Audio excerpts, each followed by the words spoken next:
Hi, my name is Carrie Bering. I'm a program coordinator here at AEC. Today we're going to be discussing PEEP, or positive end-expiratory pressure. This is typically something that I would go over with students during Module 2 labs, or even the cadaver lab when I'm there, or we have another instructor that can operate the ventilator. So PEEP is really important for our patients.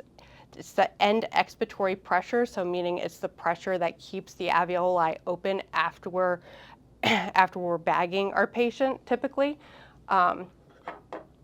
So when we use PEEP, we effectively expand our lungs of our patient instead of just letting them deflate completely. So an example I always use with my students is think about you're blowing up balloons for a birthday party. And if you need a break from blowing up balloons, we usually pinch the balloon and hold it off to the side. That is using PEEP for our patients. So without PEEP, in essence, we are blowing up the balloon, we need to take a break, and then we let the balloon totally deflate again. And then we need to go ahead and start over each time.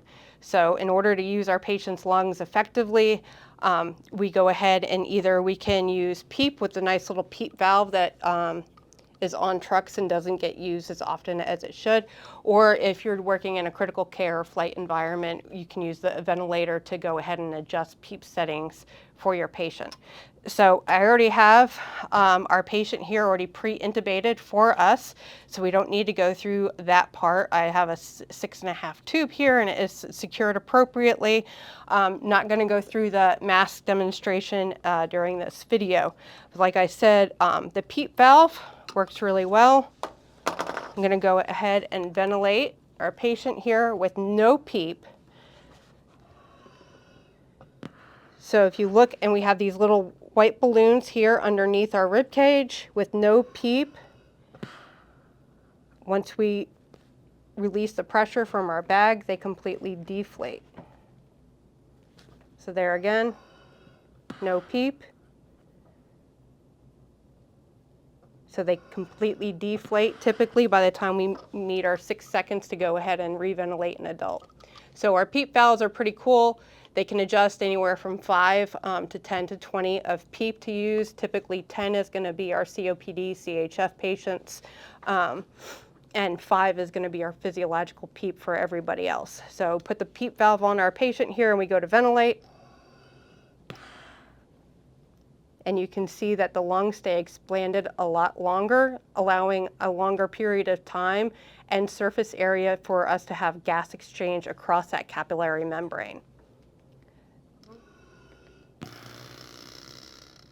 Okay, so something else happens as we continue with our PEEP and our ventilations for our patient is called alveolar recruitment. Unfortunately, I can't show that on our patient here today, but in cadaver lab, it's something I always show. Alveolar recruitment, it just kind of, the lungs look very spongy and the alveoli as they recruit kind of look like a bunch of grapes to me. And so you get more and more surface area for the gas exchange to take place as you are ventilating your patient with PEEP. So one of the things that can happen that can jeopardize your patient, especially if they're like a really bad respiratory patient, COPD, CHF, if we lose that PEEP, either by somebody knocking into us or we don't clamp the tube when we're transferring either BVMs or transferring to vent tubing, we completely lose everything that we worked for, and you have to start over.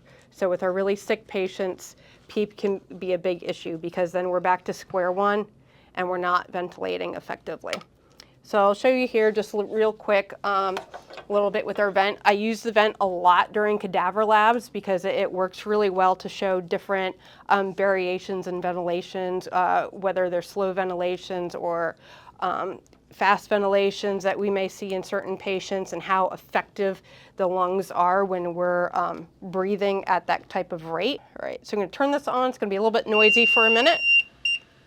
So right now I have this set to a tidal volume of only 170 just because we are using this practice dummy as our patient. A typical adult would be set at like 450 to 500 for their tidal volume. And of course, I set this at the nice rate that we always count our respirations at, of 16. So this is a PEEP of 5, and it's showing you how the lungs can stay expanded for us during the ventilations that are taking place. So typically I'm going to slow this down to 12, just like we would be bagging somebody at a rate of 10 to 12 a minute. Keep it at 12 just so the ventilations aren't so slow that we can't see what's happening. So I'm going to increase the PEEP for our patient here. Again, if I have you in cadaver lab, this is something that you'll see in real time on cadaver. So we can increase our PEEP to 10. And like I said, this amount of PEEP is what we would use for COPD or really 6 CHF patients starting out. They might need to go to 15, and a lot of COVID patients we saw actually needed to go to 20.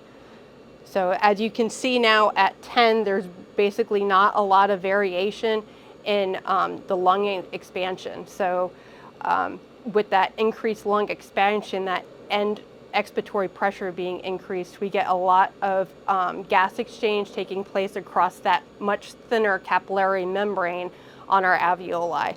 So we're using our patients' lungs very effectively right now for them, versus if we did not have PEEP, our lungs automatically deflate and we end up starting from square one again, just like letting that birthday party balloon deflate and having to start completely over again.